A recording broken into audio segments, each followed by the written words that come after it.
പ്രിയപ്പെട്ട കുട്ടികളെ, ഇന്ന് നമ്മൾ മാർജിനൽ കോസ്റ്റിങ്ങിനെ കുറിച്ചിട്ടുള്ള ക്ലാസ് ആണ് എടുക്കുന്നത്. ഇതിന്റെ തിയറി പാർട്ട് നമ്മൾ മുന്നേ ഡിസ്കസ് ചെയ്തുകൊണ്ട് ഞാൻ അതിന്റെ പ്രധാനപ്പെട്ട യൂസസ് ഓഫ് മാർജിനൽ കോസ്റ്റിംഗ് അതിന്റെ ഒരു പാർട്ടാണ് പറയുന്നത്. അതിൽ ഏറ്റവും പ്രധാനമായിട്ട് നമ്മൾ ഇതിന്റെ ഹോൾ തിങ്സ്, ഈ ചാപ്റ്ററിലുള്ള മുഴുവൻ കാര്യങ്ങളും നമ്മൾ മാർജിനൽ കോസ്റ്റ് ഇക്വേഷനെ ബേസ് ചെയ്തിട്ടാണ്. That is sales minus variable cost is equal to contribution. ഇനി കോൺട്രിബ്യൂഷൻ എന്ന ഒരു ആശയത്തിലാണ് ഈ ചാപ്റ്ററിന്റെ ഏറെക്കുറെ എല്ലാ കാര്യങ്ങളും വരുന്നത്. കോൺട്രിബ്യൂഷന് നമ്മൾ അതിന്റെ റേഷ്യോനെ, സെയിൽസും കോൺട്രിബ്യൂഷനും തമ്മിലുള്ള റേഷ്യോനെ നമ്മൾ PV ratio, profit volume ratio എന്നാണ് പറയുന്നത്. ഈ പ്രോഫിറ്റ് വോളിയം റേഷ്യോനെ ഉപയോഗിച്ചുകൊണ്ട് നമ്മൾ ചില കാൽക്കുലേഷൻസ് ഒക്കെ നടത്താൻ വേണ്ടിയിട്ടാണ് നമ്മൾ ഇതിന്റെ ഈ ചാപ്റ്ററിന്റെ പ്രധാനപ്പെട്ട ഭാഗങ്ങളൊക്കെ ഉപയോഗിക്കുന്നത്. അതിൽ ഏറ്റവും പ്രധാനപ്പെട്ടത് break even point, break even analysis എന്നൊരു പാർട്ടാണ്. ബ്രേക്ക് ഈവൻ എന്താണെന്നുള്ള തിയററ്റിക്കൽ ആസ്പെക്ട്സ് ഒക്കെ ഞാൻ നിങ്ങൾക്ക് നോട്ടായിട്ട് വേറെ തരുന്നുണ്ട്. ബ്രേക്ക് ഈവൻ എന്ന് പറഞ്ഞിട്ടുണ്ടെങ്കിൽ നോർമലായിട്ടൊരു ബിസിനസിന്റെ ടോട്ടൽ കോസ്റ്റ്, ബിസിനസ്സിലുള്ള total cost is equal to സെയിൽസിന്റെ വോള്യം. സെയിൽസ് വോള്യം ടോട്ടൽ കോസ്റ്റിന് ഈക്വൽ ആകുന്നതിനാണ് നമ്മൾ ബ്രേക്ക് ഈവൻ എന്ന് പറയാം, ബ്രേക്ക് ഈവൻ ആവുക എന്ന് പറയാം. അത് ഒന്നുകൂടി എക്സ്പ്ലെയിൻ ചെയ്തിട്ട് തിയററ്റിക്കൽ ആസ്പെക്ട്സിൽ നിങ്ങൾക്ക് നോക്കിയാൽ മനസ്സിലാവും. മിനിമം അതാണ്, ഒരു ബിസിനസ്സിൽ ഇറക്കിയിരിക്കുന്ന ടോട്ടൽ കോസ്റ്റ് അതിന്റെ സെയിൽസിന്റെ എമൗണ്ടിന് ഈക്വലന്റ് ആയിട്ട് വരുമ്പോൾ അതിനെ നമ്മൾ ബ്രേക്ക് ഈവൻ എന്നാണ് പറയാ. എത്ര യൂണിറ്റ് സെയിൽസ് ആണെന്നുള്ളതിനെ ബ്രേക്ക് ഈവൻ യൂണിറ്റ് എന്നുള്ളതും, എത്ര amount sales, total amount of sales, അതിനെ നമ്മൾ break even sales in rupees എന്നാണ് പറയാം. അപ്പോൾ ഇത് കണ്ടെത്താൻ വേണ്ടിയിട്ട് നമ്മൾ PV റേഷ്യോ ആണ് കാര്യമായിട്ട് ഉപയോഗിക്കുന്നത്. അതിന്റെ ഫോർമുല പിന്നെ fixed cost divided by PV ratio എന്നാണ് അതിന്റെ സെയിൽസിന്റെ എമൗണ്ട് റുപ്പീസിൽ കാണാനുള്ള formula. Fixed cost divided by PV ratio. ഈ PV റേഷ്യോ എങ്ങനെയാണ് നമ്മൾ നേരത്തെ പറഞ്ഞു. PV റേഷ്യോ എന്ന് പറഞ്ഞാൽ കോൺട്രിബ്യൂഷൻ ബൈ സെയിൽസ് എന്നാണ്. അപ്പൊ ആ ഒരു ആശയം വെച്ചിട്ട് നമുക്ക് fixed cost divided by contribution into sales അങ്ങനെയും അത് കാൽക്കുലേറ്റ് ചെയ്യാം. അതിന്റെ യൂണിറ്റ് കാണണമെങ്കിൽ, break even sales in unit കാണണമെങ്കിൽ നമ്മൾ ഫിക്സഡ് കോസ്റ്റിന്റെ ഫിഗറിനെ fixed cost divided by contribution per unit അത് കാണാണ് ചെയ്യാം. കോൺട്രിബ്യൂഷൻ പെർ യൂണിറ്റ് കൊണ്ട് ഫിക്സഡ് കോസ്റ്റിനെ ഡിവൈഡ് ചെയ്താൽ BEP in units, break even point in units കിട്ടും. ബ്രേക്ക് ഈവൻ സെയിൽസ് യൂണിറ്റിൽ കിട്ടും. അതിൽ ഈ കോൺട്രിബ്യൂഷൻ പെർ യൂണിറ്റ് എന്ന് പറഞ്ഞിട്ടുണ്ടെങ്കിൽ നമുക്ക് ചോദ്യത്തിൽ സെല്ലിംഗ് പ്രൈസ് പെർ യൂണിറ്റും അതേപോലെ വാരിയബിൾ കോസ്റ്റ് പെർ യൂണിറ്റും അവൈലബിൾ ആയിരിക്കും. അപ്പൊ അത് രണ്ടും ഉപയോഗിച്ചിട്ടാണ് നമ്മൾ കോൺട്രിബ്യൂഷൻ പെർ യൂണിറ്റ് കാണുക. അഥവാ സെല്ലിംഗ് പ്രൈസ് പെർ യൂണിറ്റിൽ നിന്ന് variable cost per unit minus ചെയ്ത് കഴിഞ്ഞാൽ നമുക്ക് കോൺട്രിബ്യൂഷൻ പെർ യൂണിറ്റ് കിട്ടും. ഇതൊക്കെ നമുക്ക് ക്വസ്റ്റ്യനിൽ ഡാറ്റ അവൈലബിൾ ആയിരിക്കും, കാൽക്കുലേഷൻ മാത്രമാണ് നമുക്ക് ചെയ്യേണ്ടി വരുള്ളൂ. അതുകൊണ്ട് വളരെ ഈസി ആയിട്ട് കാൽക്കുലേഷൻ നടത്താൻ ഞാൻ എക്സാമ്പിൾ ഇതിൽ തരുന്നുണ്ട്. അപ്പോൾ ഇതാണ് നമ്മൾ PV റേഷ്യോന്റെ ഫസ്റ്റ് യൂസ് എന്ന് പറയുന്നത്. BEP അഥവാ ബ്രേക്ക് ഈവൻ പോയിന്റ് കണ്ടുപിടിക്കാനുള്ള, ഒരു ഫേമിന്റെ ബ്രേക്ക് ഈവൻ സെയിൽസ് യൂണിറ്റിലോ എമൗണ്ടിലോ കണ്ടുപിടിക്കാനാണ് നമ്മൾ PV റേഷ്യോ ആദ്യമായിട്ട് ഉപയോഗിക്കുന്നത്. മറ്റൊരു ഉപയോഗം മാർജിൻ ഓഫ് സേഫ്റ്റി എന്ന് പറയുന്നതാണ്. ഇതിന്റെ തുടർച്ചയാണ്, ഇത് പരസ്പരം ലിങ്ക്ഡ് ആണ്.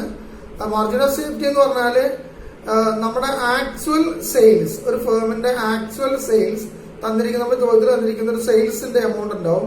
അതും നമ്മൾ തൊട്ട് മുന്നേ പറഞ്ഞ ബ്രേക്ക് ഈവൻ സെയിൽസ് നമ്മൾ കണ്ടുപിടിച്ചിട്ട് അതും തമ്മിലുള്ള ഡിഫറൻസിനെയാണ് നമ്മൾ മാർജിൻ ഓഫ് സേഫ്റ്റി എന്ന് നമ്മൾ പറയാം സാധാരണ.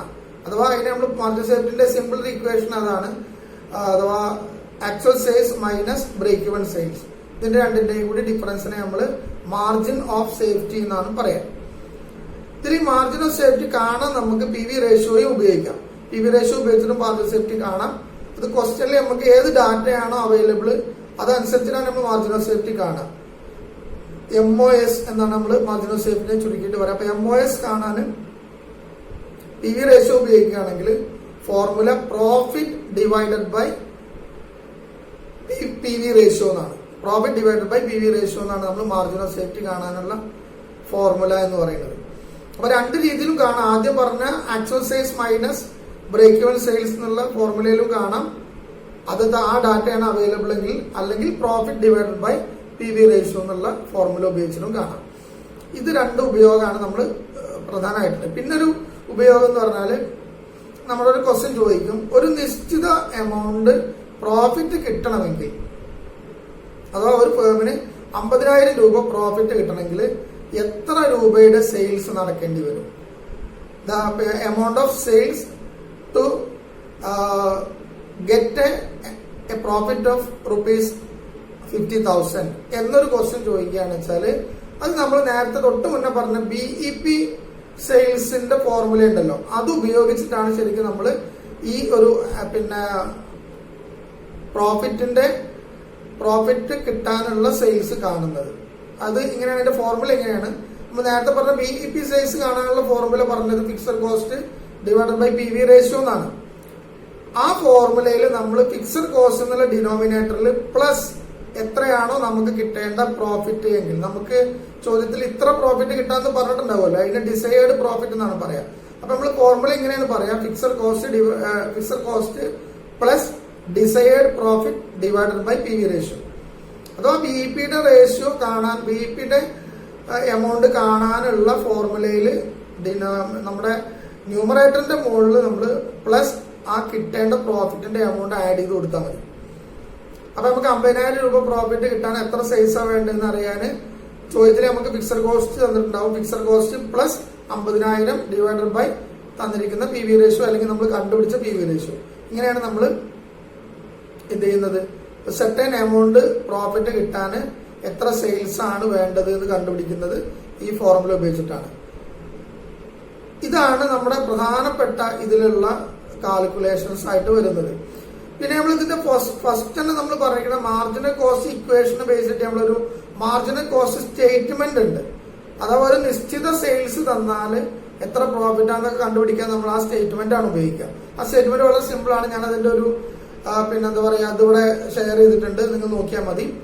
അഥവാ ആദ്യം നമ്മൾ സെയിൽസ് തന്നിരിക്കുന്ന സെയിൽസ് ആദ്യം എഴുതും, അതിൽ നിന്ന് വാരിയബിൾ കോസ്റ്റ് മൈനസ് ചെയ്യും. അപ്പൊ കിട്ടുന്ന ഫിഗറിനെ നമ്മൾ കോൺട്രിബ്യൂഷൻ എന്നാണ് പറയാ.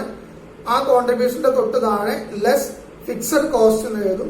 അപ്പൊ നമുക്ക് കിട്ടുന്ന എമൗണ്ടിന് പ്രോഫിറ്റ് എന്നാണ് പറയാം. അപ്പൊ അത്രയേ ഉള്ളൂ, അതിന്റെ ഇക്വേഷൻ ഇത്രയേ ഉള്ളൂ.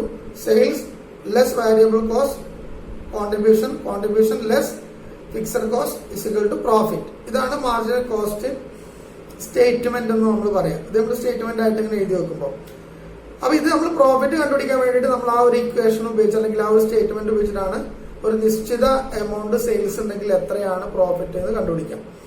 ഇതാണ് ഇതിന്റെ ഏതാണ്ട് പ്രോബ്ലം ആയിട്ട് ചോദിക്കുന്ന പ്രധാനപ്പെട്ട ഭാഗം.